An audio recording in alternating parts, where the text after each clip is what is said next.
আসসালামু আলাইকুম, ওয়েলকাম জানাচ্ছি লিজাজ কিচেন চ্যানেল থেকে জর্দা সেমাই বা শুকনো সেমাইয়ের রেসিপিটা দেখার জন্য। আশা করি কাছে বা দূরে যে যেখান থেকে আমার ভিডিওটা দেখতেছেন আল্লাহর অশেষ রহমতে অনেক ভালো আছেন। আলহামদুলিল্লাহ, আমিও অনেক ভালো আছি। খুব কম উপকরণ দিয়ে এই সেমাইটা তৈরি করা যায়, কিন্তু একটা ঝামেলায় পড়তে হয়। সব কিছুর টিপস সহ আজ আপনাদের সাথে শেয়ার করব। এই সেমাইটা তৈরি করতে গেলে একবারে নরম হয়ে যায়, কারো কারো আবার একবারে ড্রাই হয়ে যায়। সব ঝামেলা ছাড়িয়ে আজ আপনাদের সাথে শেয়ার করব, পারফেক্টভাবে তৈরি করে দেখাবো। এখানে আমি একটা লম্বা সেমাইয়ের প্যাকেট নিয়েছি। এগুলা আমরা বাংলাদেশি মানুষেরা সবসময় বাংলা সেমাই বলে থাকি। এখন আমি সেমাইগুলা 1.5 ইঞ্চি করে ভেঙে নেব। এই যে লম্বা লম্বা করে একটু ভেঙে নিচ্ছি। একবারে ছোট করা যাবে না, আবার একবারে বড় বড় সাইজও করা যাবে না, পারফেক্টভাবে ভেঙে নিতে হবে। এখন আমি একটা চুলায় কড়াই বসিয়ে 1 টেবিল চামচ ঘি দিয়ে দিলাম। আমি এগুলা ঘি দিয়ে তৈরি করব এই সেমাই রেসিপিটা। আপনারা চাইলে বাটার বা ঘি দিয়ে তৈরি করতে পারেন। আমি এখানে ঘি 1 টেবিল চামচ দিয়ে দিয়েছি, আর এখানে প্রায় হাফ কাপ থেকে একটু কম আমি কিশমিশ দিয়েছি। কিশমিশগুলো এখন ভেজে নিচ্ছি। এখন ভেজে আমি কিশমিশগুলো তুলে নিচ্ছি।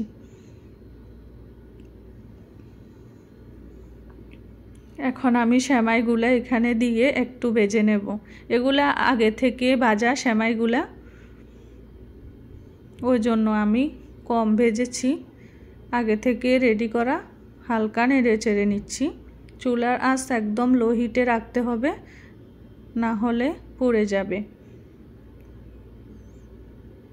একবারে লো হিটে এই রেসিপিটা করতে হবে। আমি একদম লো হিট করে দিয়েছি চুলার আঁচ। এখানে আমি 1 কাপ নারকেল দিয়ে দিয়েছি, কোরানো নারকেল। আপনারা চাইলে স্কিপ করতে পারেন।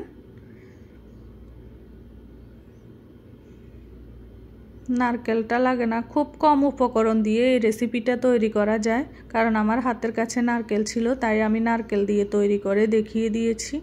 আপনারা চাইলে এখানে নারকেলও ইউজ করতে পারবেন। আমি নারকেল ইউজ করেছি। এখন আমি 1 কাপ চিনি দিয়ে দিয়েছি পরিমাণ মতো। আপনারা আপনাদের পছন্দ অনুযায়ী দিতে পারেন কম বেশি, কিন্তু জর্দা সেমাইটা মিষ্টি হলেই খেতে ভালো লাগে, শুকনো সেমাই তো, ওই জন্য। আমি এখানে প্রায় 1 কাপের মতো চিনি দিয়ে ভালো করে নেড়েচেড়ে মিশিয়ে নিচ্ছি।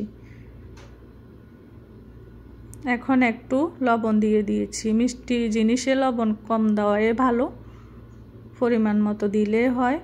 এখানে আমি গুঁড়ো দুধ 2 চামচ দিয়ে দিয়েছি। আপনারা চাইলে তরল দুধও ইউজ করতে পারেন একটু। আমি এখানে গুঁড়ো দুধ দিয়েছি 2 টেবিল চামচ। এখন নেড়ে ভালো করে মিশিয়ে নিচ্ছি। একদম চুলার আঁচ লো হিটে রাখতে হবে। এই পুরো রেসিপিটা তৈরি করার সময়ে চুলার আঁচ মিডিয়াম হিটে রাখলে পারফেক্টভাবে রেসিপিটা তৈরি করা যাবে।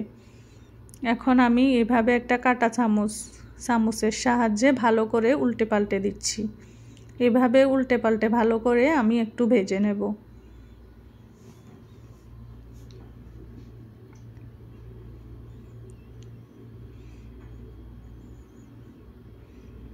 এখন আমি একটু গরম পানি দিয়ে দিচ্ছি।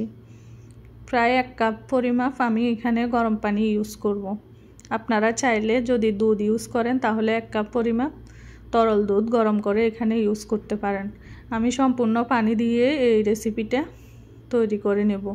আমি এখানে গুঁড়া দুধ ইউজ করছি। এখন আমি ভালো করে নেড়ে চেড়ে দিচ্ছি।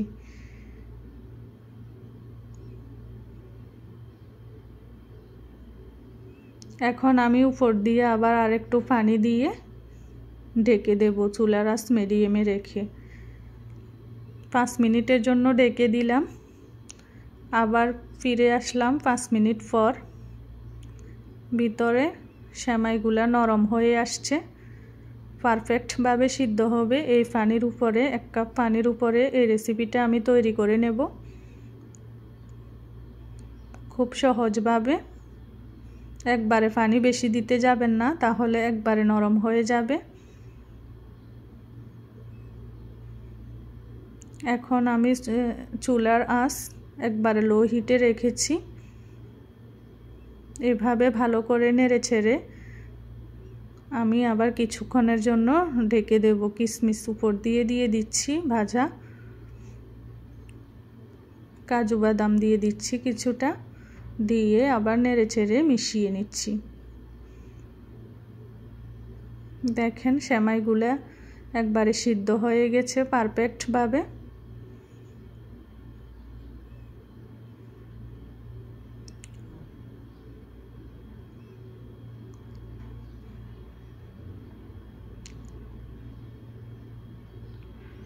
এই রেসিপিটা একবারে লো হিটে করতে হয়।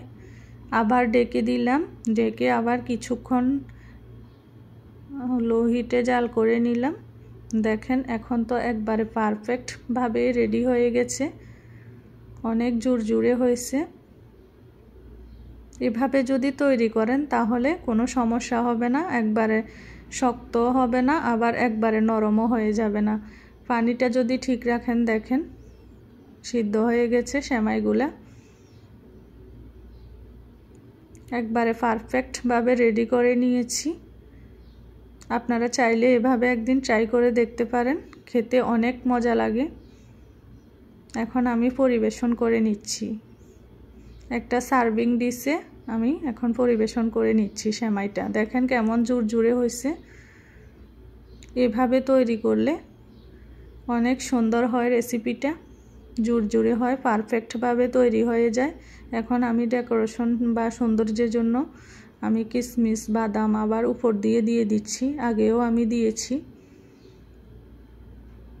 এই রেসিপিটা অনেক ভালো লাগে খেতে।